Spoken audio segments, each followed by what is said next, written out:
Hey guys, we are live on YouTube today, and I'm excited to talk to you today about phasing construction. And phasing construction is important for two reasons. A lot of people want to design one big project and just get it all done at one time. And there's good reasons to do that because you definitely save a lot of money. You can build attached, which saves space and all kinds of things. The problem is a couple of things. Number one, if you don't have the experience for that, the bigger lenders that for those bigger projects aren't going to pick you. They want to see you build one thing first. And they're not going to, they want to make sure you know what the heck they're doing because they're not going to risk their money on Joe Amateur. Just being realistic. Um, the second thing you want to focus on is cash reserves. And this is really the major issue of how do you pay for this, where do you have the cash to pay for this construction over time? And that's in addition to loan to cost. Most lenders will lend anywhere between 70% to 90% loan to cost. So if you're building a $1 million project, that means you got to come in with $100,000 of your own cash. Plus, you've got to be able to pay the monthly line of credit as you go. So as usual, I'm going to show you a spreadsheet of one client who has this exact issue on her property. Let me share my screen here. And what you will see is in option number one, so she has a duplex and she wants to have a $325,000 construction loan to to rehab the second unit where she's currently living and build an ADU. It's worth $600,000. It's over in San Bernardino, and her loan amount is about $450,000. So she's definitely looking at a renovation loan. Just to repeat, that is a type of refinance of the existing mortgage based on future value, and it adds the $325,000 construction budget to the $450,000 existing mortgage. So now you have a new mortgage loan of 775,000. But at the moment, because she's living in it, the front unit, the first unit, is only renting for 2,600 per month.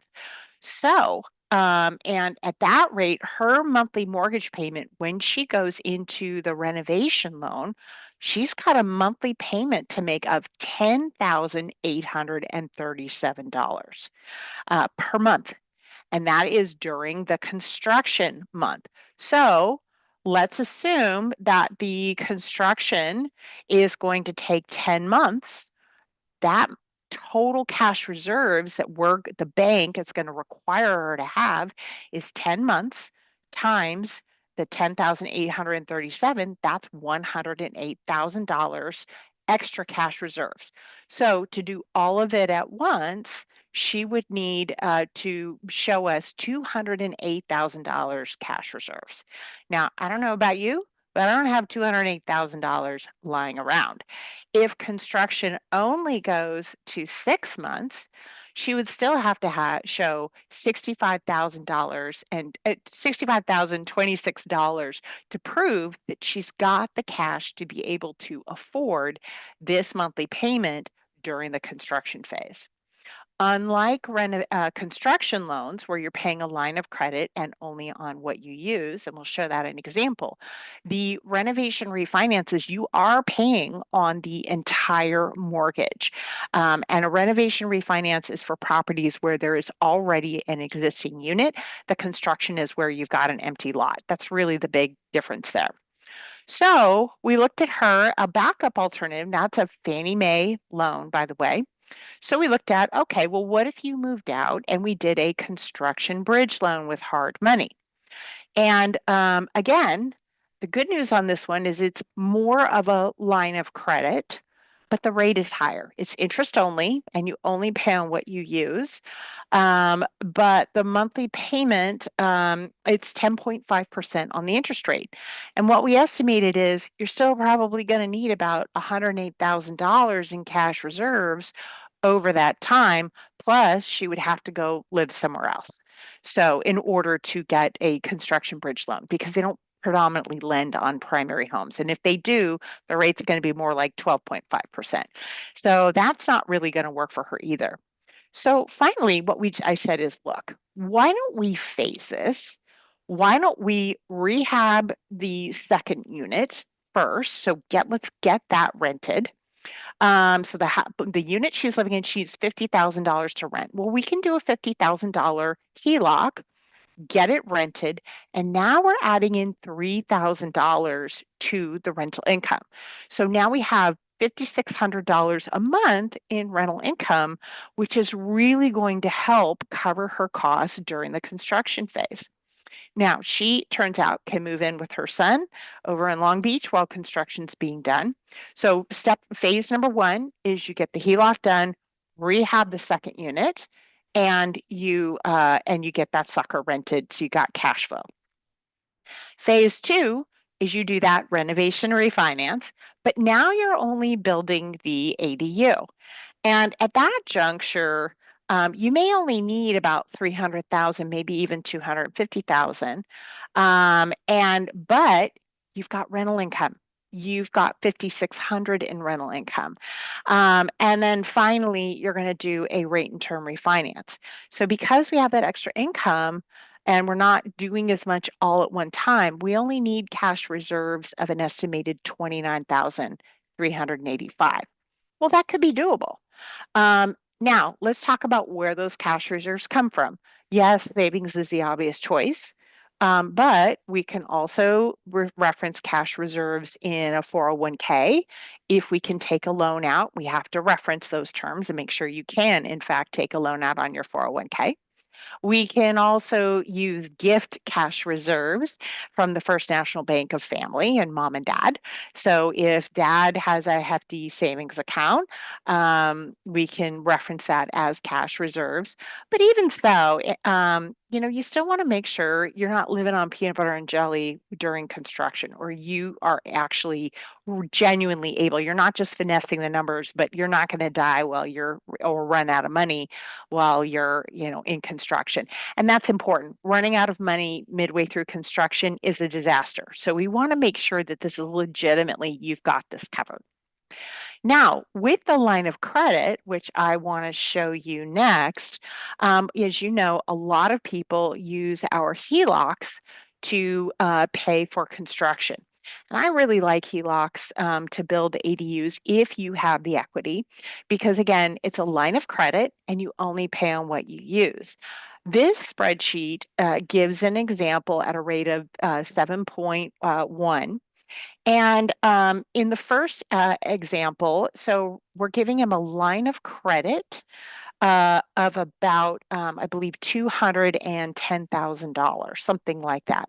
So in the first month, you're not paying, he pays $65,000 because he's reimbursing himself for paying designs and permits. Well, at 7.1%, that monthly payment is $384.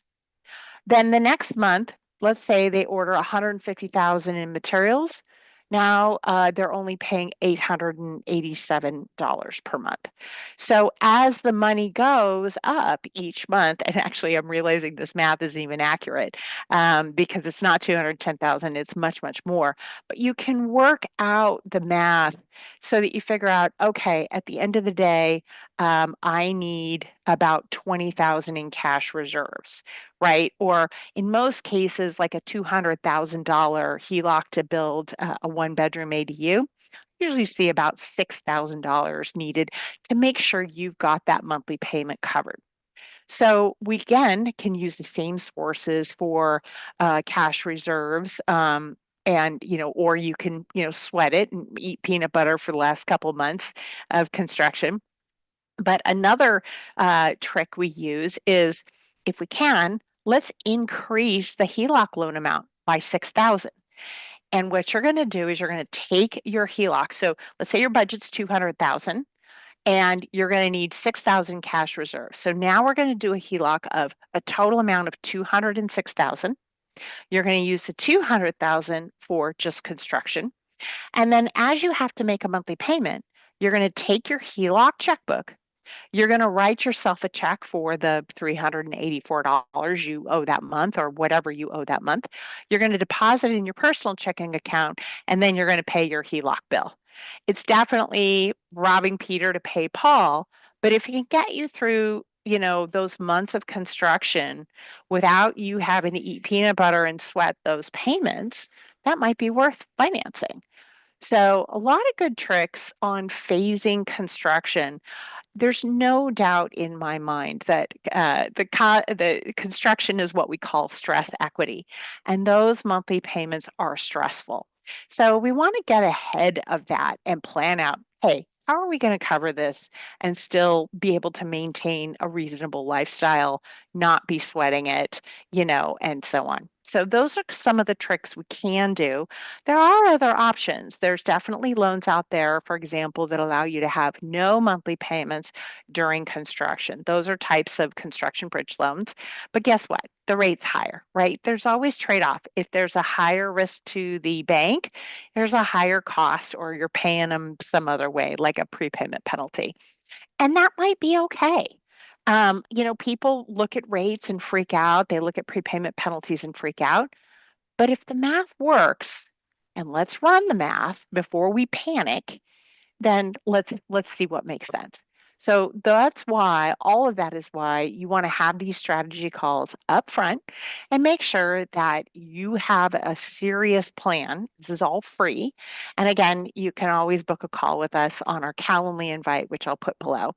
I hope this is useful. I want to give a shout out to Dustin in Wisconsin for his kind words. Thank you. I'm excited for your second home project. I think the Airbnb rental income is going to be amazing on that beautiful lake. So these are the kinds of fun projects I love seeing being built. It's their dream house. They've got little kids, and I think that's going to be the kind of summertime memories that they will remember for generations to come. So thanks for listening, and we'll see you next week.